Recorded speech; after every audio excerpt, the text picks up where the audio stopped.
I'm Dr. Beverly Wright, Director of the Deep South Center for Environmental Justice in New Orleans, Louisiana.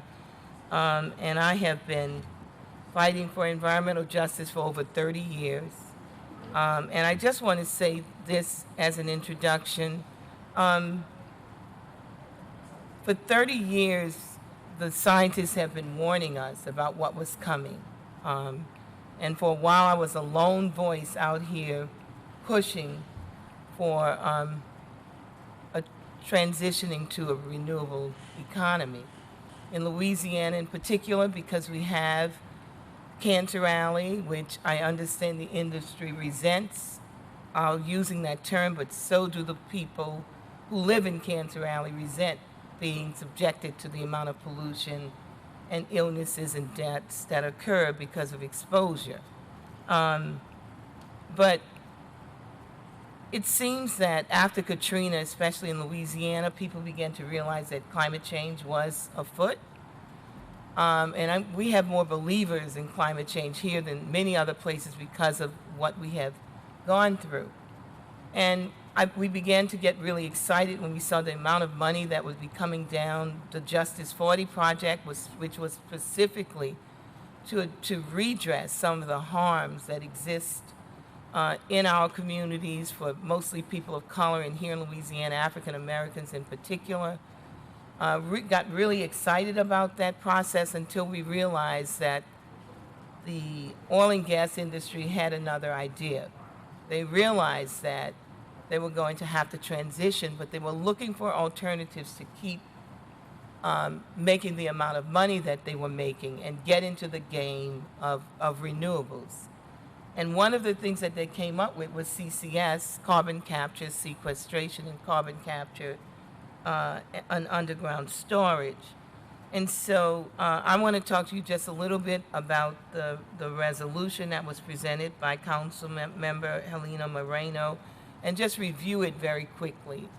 So the resolution basically, I have pictures, sorry.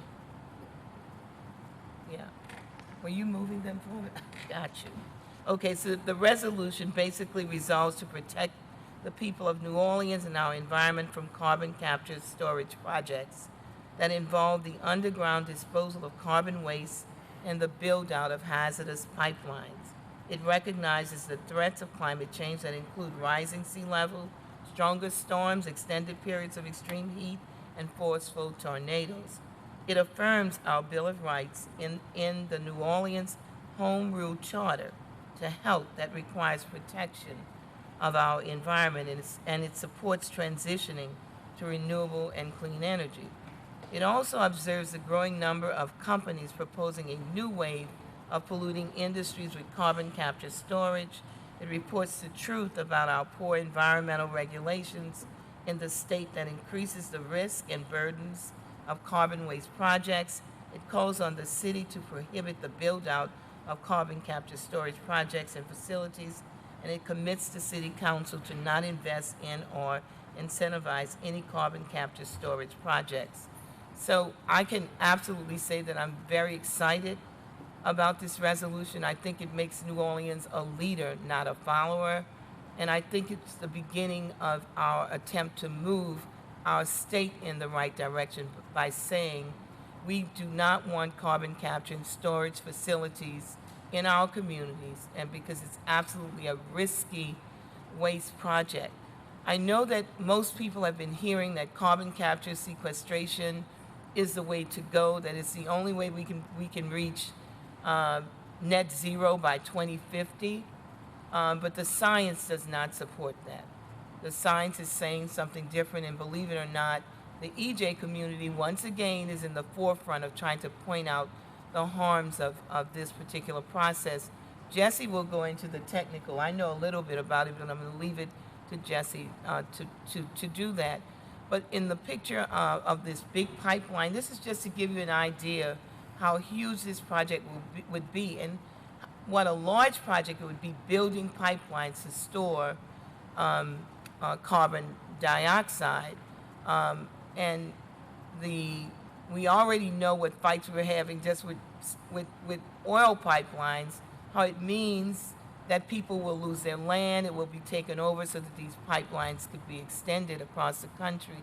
At the very top of the screen, this is a picture of one of the sites that's being proposed for this particular facility. And at the bottom, this is what these facilities look like. They're already polluting facilities, so they'll turn a polluting facility into another polluting facility affecting the same communities that were affected before. So we once again become the canary in the mine with all of the testing of a particular project being left on us.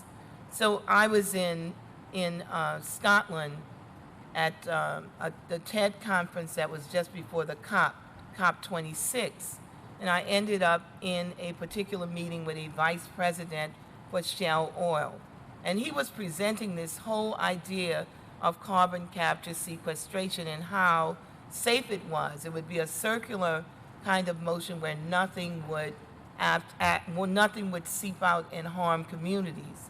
And I said, liar, liar, pants on fire. First of all, carbon dioxide is very corrosive, and so we can't even keep oil in the pipelines, let alone something as corrosive as carbon dioxide. I may be stepping on Jesse's toes. Next slide. Sorry, Jesse. The point of this particular slide is basically to show that we are a community that's subjected constantly to storms, hurricanes. Now we're getting tornadoes, which was a shock to me. We're not just running from hurricanes, but now we don't know when we could get hit by a hurricane. But this was Administrator Reagan visiting with communities up and down Cancer Alley and in the river, talking with people about all of the problems that they're having from hurricanes, and that is then on top of all of the pollution that they've been living with for years. And we have one of the highest cancer rates in the nation, although it's not said often, but it is. And as a cancer survivor, I can tell you, when I went to MD Anderson and the lady asked me, where are you from? And I told her, she says, oh, we get so many from where you live. And a cancer hospital that services the world, that she would look at me from Little Louisiana and say, oh my goodness, that tells you what we're living with and how sick our people are. And adding CCS to that burden is no transition to renewable. It's more of the same for those of us who live here. Next slide. So Louisiana's climate action plan, it recognizes that carbon capture storage projects involve technology that can negatively impact communities, ecosystems, and cultural resources. It requires a new regulatory and legal framework, and it needs further assessment to fully understand the impacts. I would suggest that all of you look more into CCS and look specifically at a particular accident that recently occurred in a place where there is a carbon capture sequestration facility. And what happened was astounding to me. The cars just stopped running. Cars just stopped on the road. People had to be taken to the hospital because it is a very dangerous chemical. Next. And these are just some things that support what I've said to you already. And that is, there's a report by the White House Environmental Justice Advisory Council that concluded that carbon capture storage projects will not be beneficial to our communities. With Justice 40, we're supposed to be looking at benefits. 40% of all new projects should benefit communities like ours. Well, the point is, we're looking for where's the benefit in a carbon capture sequestration project, and these particular projects are incongruent with the president's pledge to try to make our communities whole, to not put anything in place that would further harm them. And the NEJAC, or the National Environmental Justice Advisory Council, came to that conclusion after they conducted their study. Next slide. I'm almost finished. And these are just some pictures to show you what we're living with. You have the harmful oil field waste that's next to Grand Bois. But the middle one is the one that amazed me. I went to a meeting and this lady said, you know, we woke up the next morning and the lake was gone. I'm like, what? That sounds insane. Well, it really was true. They went to bed, the lake was there. They woke up the next morning, the lake was gone. A big sinkhole, literally, pulled in the lake, and it had something to do with facilities and what was going on with them creating these sinkholes. And then we have abandoned oil wells. You know this, all over this particular state. And this is what this looks like. So there was a presentation or a hearing that was done, and there were public comments that came back to the Louisiana Department of Natural Resources on its application for to be the permitting authority over in carbon capture storage projects. And there were 27 comments, written comments opposed, and there were 0 comments in favor. So where we sit now, the public doesn't know a whole lot about CCS. They do know that it's difficult to trust the oil and gas industry on just about anything as it relates to the environment and pollution. But what we know now is that the public's idea of what CCS could do is not positive. So you don't have people jumping up and down saying, oh yes, put this in my backyard. Oh, we'd love to have it. In fact, all of the senators who voted for carbon capture sequestration permitting, absolutely none of them live where any of this is going. And so I always say, it's so wonderful, let's build one in your neighborhood. When I see one go up in your neighborhood, that's when I'll say, okay, we'll be second. But first it needs to go to where these people are voting for this terrible things that will harm us in our community, but not in theirs. It's almost like the people who vote for war or senators who've never had one family member to ever go to war. You have the same kind of thing happening here, mostly because of the lobbyists, of course, the oil and gas lobbyists, who are huge. But we are in this fight and we plan to stay.